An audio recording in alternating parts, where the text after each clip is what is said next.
देखिए कह रहे हैं कि दो समान ऊंचाई वाले लंबवृत्तीय बेलनों के आधार की त्रिज्या 2:5 के अनुपात में है, तो इनके आयतनों का अनुपात क्या करेंगे।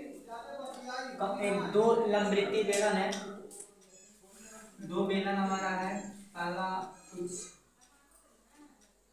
ये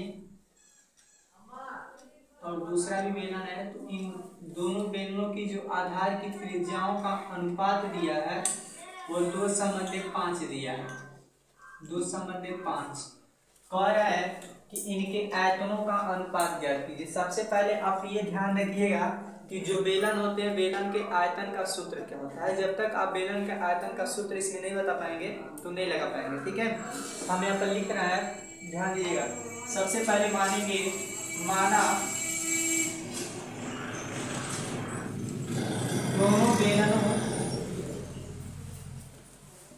दोनों बेलनों की त्रिज्याएं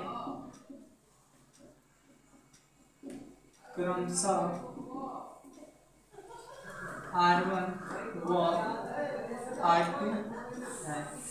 ध्यान दिया, हमने दो बेलन यहाँ पर मान लिया है और दोनों बेलनों की जो त्रिज्या है, दोनों त्रिज्याओं को हमने एक R1 माना है और दूसरे को R2 मान लिया है। तो इसके बाद यहाँ पर सबसे पहले आपको क्या है कि उसका फार्मूला याद रहना चाहिए। जो ये दो बेलन है इनकी जो बेलन का आयतन का फार्मूला क्या होता है, तो बेलन के आयतन का फार्मूला होता है पाई आर स्क्वायर इंटू एच। अब यहाँ पे हम इनकी दोनों बेलनों की त्रिज्या क्रमशः R1 और R2 मान लिया गया है, तो फिर इनको मानेंगे दोनों बेलनों का आयतन, दोनों बेलनों का आयतन।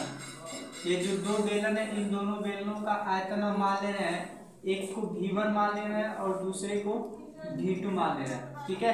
आयतन को हम V से ही दर्शाते हैं, इसलिए पहले वाले को V1 और दूसरे वाले को V2 मान ले रहे हैं।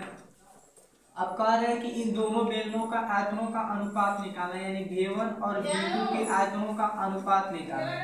V1 जो है वो V1 में आपको पाई R1 का स्क्वायर करना है, क्योंकि जो V1 है उसमें R1 और जो V2 है उसमें R2। पाई R1 का स्क्वायर इंटू H और दूसरा में पाई R2 का स्क्वायर इंटू H। ध्यान दीजिएगा, V1 अपान V2, पाई से पाई कट जाएगा, H से H कट जाएगा, ठीक। अब यहाँ पे जो R1 लिखा गया है नीचे R2 लिखकर इसका स्क्वायर चढ़ा देंगे और R1 अपान R2 इसकी वैल्यू दिया है 2/5, यानी R1 की 2 और R2 की 5, यानी 2/5 यहाँ पर लिख देंगे, स्क्वायर कर देंगे। यानी V1 अपान V2 बराबर 2 का स्क्वायर करेंगे 4 और नीचे 5 का स्क्वायर करेंगे 25, यानी इन दोनों के आयतनों का अनुपात, यानी V1 संबंधित V2 बराबर आएगा 4 संबंधित 25। अतः इन दोनों बेलनों के आयतनों का अनुपात 4 संबंधित 25 है। नोट करिए। कह रहे हैं कि दो बेलनों की त्रिज्याओं में अनुपात जो है वह 2:3 का अनुपात है तथा ऊंचाई में 5:3 का अनुपात है। तो इनके बेलनों की जो आयतन होते हैं, बेलन का जो आयतन का फार्मूला था उनका अनुपात ज्ञात कीजिए। बेलन फिर आया है एक, हमने बेलन पे सवाल कराया है जिसमें त्रिज्या का अनुपात दिया था। यहाँ पर त्रिज्या और उनकी ऊंचाई दोनों का अनुपात दे दिया है। इसमें आपको जब आयतन कर है तो आयतन का फार्मूला याद रखना पड़ेगा, बिना आयतन के फार्मूले पर आप सवाल को कर नहीं पाएंगे, थोड़ा ध्यान दीजिएगा। सबसे पहले हम माना कि इनकी जो बेलन की त्रिज्या है उनका अनुपात, ध्यान से सुनिए, पहले को R1 और दूसरे को R2 का अनुपात हम मान ले रहे हैं 2:3 दिया है, तो इसको 2/3 हम कर दे रहे हैं, ठीक। और दूसरा का है कि इनकी ऊंचाइयों में जो अनुपात वो 5:3 का है, तो ऊंचाई के अनुपात को पहले बेलन का ऊंचाई H1 और दूसरे बेलन की ऊंचाई H2, ठीक है। और इन दोनों का अनुपात हम 5/3 यानी 5:3 रख दे रहे हैं, कोई दिक्कत नहीं। चलिए अब इनका जो आयतन है, आयतन को हम मान लेंगे कि V1 और दूसरे को V2, यानी पहले आयतन को V1 और दूसरे आयतन को V2। आयतन का जो फार्मूला होता है तो pi R square into H। R square into H, और यहाँ पर भी pi R square into H.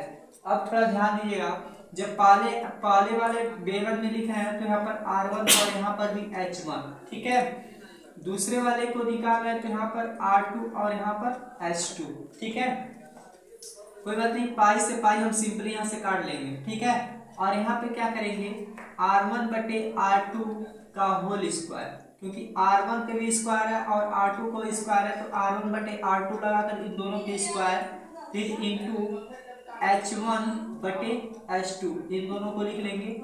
थोड़ा सा और काम करना है, R1 अपन R2 की वैल्यू 2/3 है, 2/3 इसको रख के स्क्वायर चढ़ा दीजिए, गुणे का लगा दीजिए, यहाँ पर इंटू है तो, और यहाँ पर H1 अपान H2 है, यानी 5/3, 5/3 का हम स्क्वायर तो इसमें है नहीं, जो स्क्वायर छोड़ देंगे वो नहीं लगाएंगे।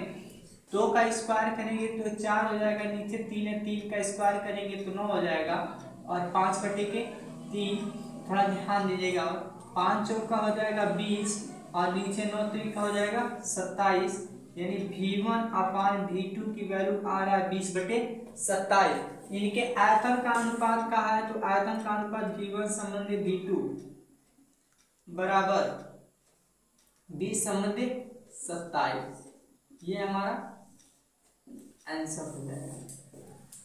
नोट करिए।